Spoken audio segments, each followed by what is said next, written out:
ব্রহ্মচারী অক্ষয় চৈতন্যের মাতৃজীবনীতে আরও একটি ঘটনা পাওয়া যায়।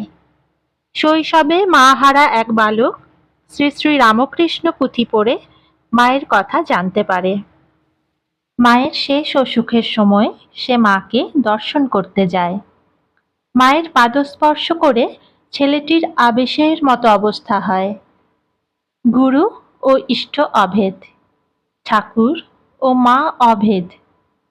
ঠাকুর মাকে জগদম্বা রূপে পূজা করেছিলেন, অতএব ইনিই মা কালী। যিনি রাধা তিনিই সারদা। এই চারটি চিন্তা পরপর তার মনে দেখা দেয়। সঙ্গে সঙ্গে সে অর্ধ শয়ানা মায়ের মূর্তির জায়গায় শ্রী শ্রী রাধাকৃষ্ণ যুগল মূর্তি, ঠাকুর, মা কালী এবং শ্রী রাধা মূর্তি দর্শন করে। কালীরূপ দর্শন করার সময় সে ভয়ে অভিভূত হয়ে পড়ে। মা শ্রীহস্ত দ্বারা স্পর্শ করে তাকে প্রকৃতিস্থ করেন। রাধারূপ দর্শনের পর মা বলেছিলেন, তুমি বৈষ্ণব বংশে জন্মেছ, সেই সুকৃতির বলে এই দর্শন পেলে।